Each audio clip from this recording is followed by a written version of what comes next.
Shashikant art classes में सभी विद्यार्थियों का स्वागत है। आज क्लास 12 का ज्योग्राफी का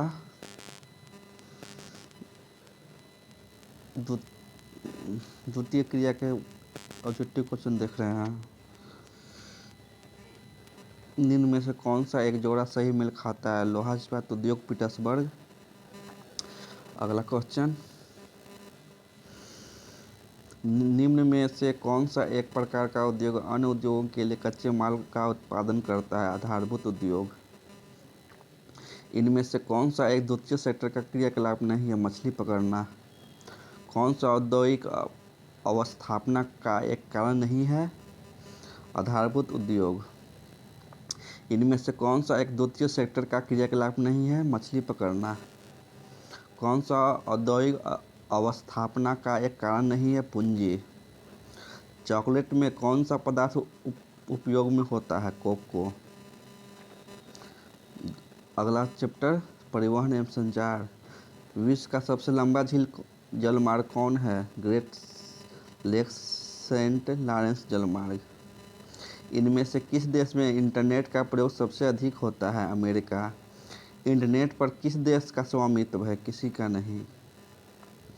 निम्नलिखित में वह कौन सा एक सबसे सस्ता परिवहन साधन है जो भारी सामान और लंबी दूरी के लिए उपयुक्त है? अंशों का जल परिवहन। पनामा नहर जोड़ता है पनामा नहर को कोलोन से। किन दो देशों के बीच गैस पाइपलाइन बनाने पर विचार हो रहा है? ईरान भारत। महामार्गों का निर्माण सबसे पहले किस देश में हुआ था? अब जर्मनी में। संदेशों का आदान प्रदान कहलाता है संचार। पार महाद्वीपीय स्टुअर्ट महामार्ग किनके मध्य से गुजरता है? डार्विन और मेलबर्न। किस देश में रेल मार्ग के जाल का सघनतम घनत्व पाया जाता है? संयुक्त राज्य अमेरिका।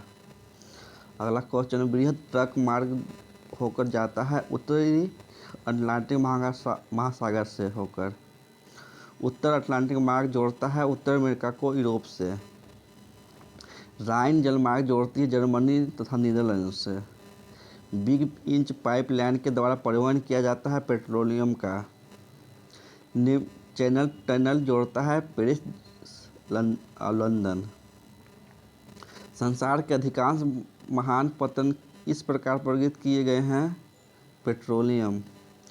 चैनल टनल जोड़ता है पेरिस और लंदन को। संसार के अधिकांश महापतन इस प्रकार वर्गीकृत किए गए हैं? विस्तृत पतन। पनामा नहर जोड़ती है प्रशांत महासागर से अटलांटिक महासागर। अगला चैप्टर, प्राथमिक क्रियाएं। निम्न में से कौन सी रोपण फसल नहीं है? चावल। ब्राज़ील के कॉफ़ी बागान को क्या कहा जाता है? फेजेंडा। निम्नलिखित में कौन सी रोपण फसल नहीं है? गेहूँ। रबर का सबसे बड़ा निर्यातक देश कौन है? मलेशिया। कृषि के अंतर्गत हम इनमें से किस लेते हैं? इनमें सभी, फसलों उत्पादन, पशुपालन, मत्स्य उत्पादन। कृषि के लिए इनमें से कौन सबसे अधिक उपयुक्त है? मैदान। कृषि निर्धारण में किस कारक का भारत में जबरदस्त हाथ होता है? वर्षा का। किस फसल की खेती में बुआई के समय कम तापमान चाहिए? गेहूँ। गेहूँ की खेती के लिए आदर्श तापमान कितना होना चाहिए? 10 डिग्री सेल्सियस से 20 डिग्री सेल्सियस। अगला क्वेश्चन, आज विश्व में लगभग कितने लोगों का भरण पोषण चलवासी पशुचारण पर निर्भर है? 2 करोड़। चावल तथा धान की खेती संबंधित है गहन निर्वाह कृषि से। किस फसल की खेती पहाड़ी ढालों पर की जाती है? चाय। चाय का सबसे बड़ा उत्पादक देश कौन सा है? भारत। निम्न में से कौन एक भूमि उपयोग समवर्ग में नहीं है? मैदानी भूमि। इन कृषि के प्रकारों में से कौन सा कर्तन दहन कृषि का प्रकार है? आदिकालीन निर्वाह कृषि। किस प्रकार की कृषि में खट्टे रसदार फलों की कृषि की जाती? भूमध्यसागरीय कृषि। इन प्रदेशों में किसमें विस्तृत वाणिज्य अनाज कृषि नहीं की जाती है? आंसर होगा अमेजन बेसिन की। निम्न में से कौन सी कृषि के प्रकार का विकास यूरोपीय औपनिवेशिक समूहों द्वारा किया गया? रोपण कृषि। फूलों की कृषि कहलाती है पुष्पोत्पादन। निम्न देशों में से किस देश में सहकारी कृषि का सफल परीक्षण किया गया? डेनमार्क।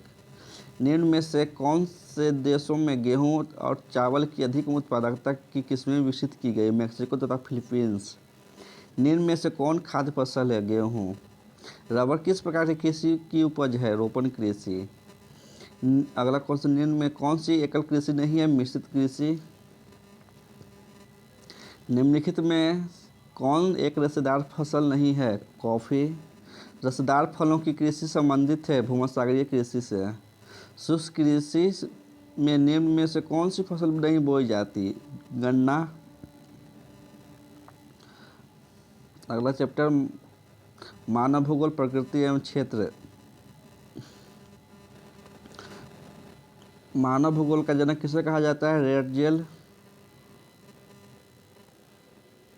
नवनिश्चयवाद से संबंधित कौन है? टेलर। निम्नलिखित में कौन विद्वान मानव भूगोल से संबंधित नहीं है? बेडर्ड, बर्टेड रसल। इनमें से कौन सा एक मानव भूगोल से संबंधित नहीं है? मात्रात्मक क्रांति। मानव भूगोल क्रियाशील मानव तथा अस्थायी पृथ्वी के परिवर्तनशील बंधों का अध्ययन है। यह किसने कहा? कुमारी सैंपल। दिए गए कथनों में से कौन सा एक भूगोल का वर्णन नहीं करता? समकालीन अनुशासन। इनमें से कौन सा एक भौगोलिक सूचना का स्रोत नहीं है? प्राचीन महाकाव्य। इनमें से कौन मानव की मूल आवश्यकता से संबंधित नहीं है? परिवहन। संभववाद अवधारणा में किस घटक को महत्वपूर्ण माना गया है? प्राकृतिक घटक, मानवीय घटक, दोनों को। प्रकृति और मानव के बीच पारस्परिक क्रिया का सबसे महत्वपूर्ण कारक कौन है? तकनीक।